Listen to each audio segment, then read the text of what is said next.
Hi guys, welcome back to KC Updates. How are you all doing?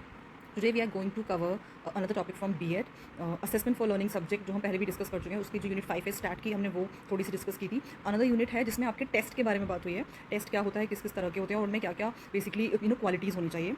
तो similarly एक standardise test जो होता है उसको आज हम डिस्कस कर लेते हैं. और उसके जो दो मेन टेस्ट होते हैं यानी कि CRT and NRT, criterion reference test and norm reference test. ये दोनों टेस्ट बहुत ज़्यादा इंपॉर्टेंट है और एग्जाम पॉइंट ऑफ व्यू से तो है ही. प्लस आपके इंटरव्यूज़ एंड वाइवा में भी ये क्वेश्चन पुट अप कर लिया जाता है कि NRT और आपका CRT क्या होता है. एंड ये दोनों टेस्ट इसलिए भी इंपॉर्टेंट है बिकॉज ये आपके नॉर्मल जो टेस्ट होते हैं उनसे रिलेटेड है. नॉर्मल टेस्ट से मतलब मेरा जो आप रियल लाइफ में देने जाते हो, चाहे वो आपका टीचिंग रिलेटेड हो या फिर आपका कोई अनदर गवर्नमेंट एग्जाम हो या इवन आप जो कॉलेज स्कूल में एग्जाम देते हैं उसमें भी.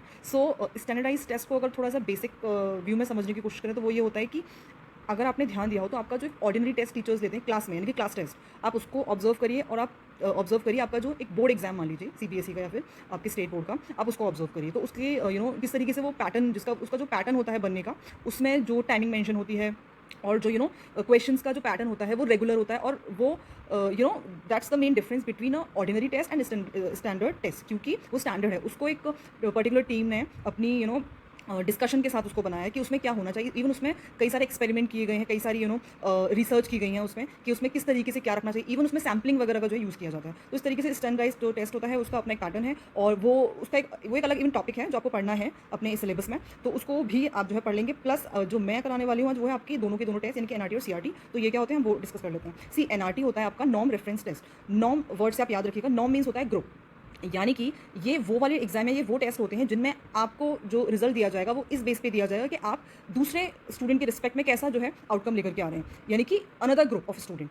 तो यानी कि नॉर्म रेफरेंस का मतलब इजी वे में यही है. अब इसको आप एग्जाम्पल से समझ लीजिए. जितने भी आपके एग्जाम्स होते हैं, चाहे वो UPSC हो, चाहे वो आपका TGT हो, PGT हो, या फिर जितने भी एग्जाम आप नॉर्मली दे के आते हो, उनमें फाइनल में कट ऑफ जाती है एंड देन आपको आप वहाँ रिलाई करते हो नहीं करते हो. ये बेसिकली कंपैरिजन ही तो हो रहा है. दूसरा एग्जाम्पल, आपके स्कूल कॉलेजेस में जो एग्जाम्स होते हैं ना, उसमें भी तो नॉर्म रेफरेंस दी है ना.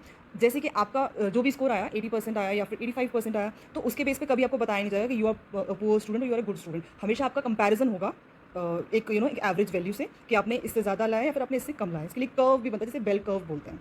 तो इस तरीके से norm reference norm reference test sorry. And another is आपका क्राइटेरियन रेफरेंस. देखिए क्राइटेरिया वर्ड से ही इसमें समझ में आ रहा है. तो इसको आप ऐसे याद रखिए, जितने भी क्वेश्चन पेपर या फिर जितने भी एग्जाम्स आपके क्वालिफाइंग बेस्ड होते हैं ना, कि जिनमें ऑलरेडी फिक्स होता है कि आपको इतने परसेंटेज लेकर के आनी है, ये परसेंटेज आप लेकर के आ गए तो आपका जो एग्जाम है वो क्लियर हो जाएगा. यहाँ पे कोई कंपैरिजन नहीं है, बेसिकली जस्ट एक लिमिट सेट कर दी गई है. जैसे कि CTAT, उसमें आपका एक क्वालिफाइंग एग्जाम होता है, वो उसमें एक लिमिट सेट है कि आपको इतने परसेंटेज जो है वो ऊपर जो है आपको पास कर दिया जाएगा. और या फिर कहीं पर भी वैकेंसी निकलती है तो वहाँ पर भी तो आपको बोला जाता है कि आपकी ग्रेजुएशन में इतनी परसेंटेज होनी चाहिए, है ना. तो ये सब क्राइटेरियन रेफरेंस में आएगा.